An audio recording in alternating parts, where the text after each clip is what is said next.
Hello বন্ধুরা, চলে এসেছি আরও একটা নতুন ভিডিও নিয়ে। তো আজকে আমরা কথা বলতে যাচ্ছি প্রভুদেবা ডিরেক্টরিয়াল একটা মুভি নিয়ে। সিনেমাটার নাম হচ্ছে ওয়ান্টেড। ইয়েস। তো সলমান খানের লাস্ট কয়েকটা সিনেমা সেরকমভাবে ভালো যাচ্ছিল না, তো আলটিমেটলি এই সিনেমাটা দিয়ে সে কাম ব্যাক করে। 2009-10-এর ঘটনা বলছি আর কি। তার আগে কিন্তু সলমান খানের অনেকগুলো সিনেমা পরপর বক্স অফিসে একদমই চলেনি। তো এই সিনেমাটা যদি না হতো তাহলে হয়তো আজকের সলমান খানকে আমরা পেতাম না। এটা শুধু আমি না, এটা অনেকেই বলে। ওয়ান্টেডের মাধ্যমে যেভাবে অ্যাকশন হিরো হিসেবে সে কামব্যাক করেছে, just too good, too good. এবং আমি বরাবরই বলি যে প্রভুদেবা কিন্তু সাউথের সিনেমার রিমেক হোক বা সেই যখন ফ্রেশ কোনো অ্যাকশন বেসড কোনো সিনেমা বানাচ্ছে, যে সিনেমাতে মানে অ্যাকশনও থাকবে, অন্যান্য ড্রামা পার্ট, রোমান্স সমস্ত কিছু ধরলাম, ডান্স ফান্স তো আছেই, তার পাশাপাশি যখন অ্যাকশন থাকে সেগুলো দারুণ এক্সিকিউট করে প্রভুদেবা।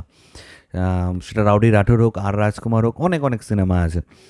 তো এই ওয়ান্টেড সিনেমা কিন্তু সলমান খানের জীবনের বলতে পারো টার্নিং পয়েন্ট ছিল। এটা কিন্তু অস্বীকার করলে হবে না। তো এই সিনেমাটা গল্প নিয়ে নতুন করে বলার কিছু নেই, যেখানে আমরা দেখতে পাচ্ছি যে প্রকাশ রাজের যে ক্যারেক্টারটা আছে সে এখানে মেন ভিলেন। গনি খান খুব সম্ভবত নাম ছিল। তার একটা গ্যাং আছে, সে বিভিন্ন ওখানে কী বলবো অসামাজিক কার্যকলাপ চালায়।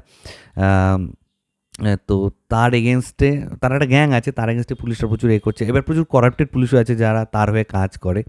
তো সলমান খান সেখানে সেই গ্যাংয়ে আসে এবং সে এসে তার কাজগুলো করতে করতে আলটিমেটলি আমাদেরকে একটা টুইস্ট দেখানো হয়, যেখানে আমরা জানতে পারি যে সলমান খান একজন পুলিশ অফিসার।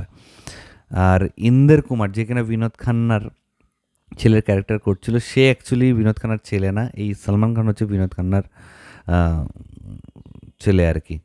তো এই হচ্ছে ওভারঅল গল্প ছিল। মানে এখানে সলমান খান কী করে একটা গ্যাংস্টারের দলে ঢুকে নিজে গ্যাংস্টার সেজে তারপরে সেই গ্যাংস্টার মানে গ্যাংটার এগেনস্টেই লড়াই করে, সেটা নিয়েই গল্প ছিল। কিন্তু যেভাবে প্রেজেন্ট করা হয়েছে সিনেমাটা, জাস্ট টু গুড, এক্সেলেন্ট।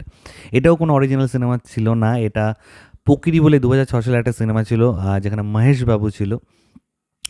তো সেটারই অফিসিয়াল রিমেক।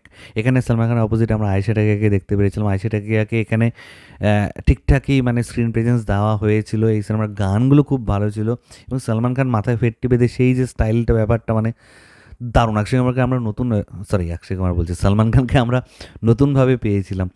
তো আশা করি তোমরা অনেকেই ওয়ান্টেড সিনেমাটা দেখেছো, হয়তো হার্ডলি কেউ বাকি আছো যারা ওয়ান্টেড দেখোনি সলমান খানের। যদি কেউ বাকি থেকে থাকো, আমি বলবো যে তোমরা কী করছো, এখানে মহেশ মঞ্জরের অভিনয় দেখবে, প্রকাশ রাজের অভিনয় দেখবে। মানে অভিনয় কি কাকে বলে, ভিলেন নেগেটিভ ক্যারেক্টার এরা যা করেছে না, দারুণ। লেট ইন্দের কুমার এই সিনেমাতে ছিলেন। তো সলমান খানের অনেক সিনেমাতে আমরা তাকে দেখতে পেয়েছিলাম, তুমকো না ভুল পায়েঙ্গে তো দেখতে পেয়েছিলাম, কিন্তু উনি তো আর আমাদের মাঝখানে থাকলেন না। তো আশা করব এই ধরনের সিনেমা সলমান খান মানে ইন ফিউচার আরও করবে। কারণ সলমান খানের কেরিয়ার একটা এমন হয়ে গেছে যে সে অ্যাকশন করছে করছে করছে, সেটা যদি মানে অ্যাকশন সিনেমা দিয়ে সে যদি কামব্যাক করতে পারে, তাহলে হতেই পারে এরপরে অন্য ধরনের কোনো সিনেমা দিয়ে সলমান খান কামব্যাক করবে। কামব্যাক করার কথা এই কারণেই বলছি, কারণ আমার মনে হয় লাস্ট কয়েকটা সিনেমা সলমান খানের যে কটা দেখলাম, বক্স অফিস কালেকশন যাই হোক না কেন, অডিয়েন্সের মনে হয়তো সেভাবে জায়গা করতে পারেনি। আমার তো তাই মনে হয়েছে।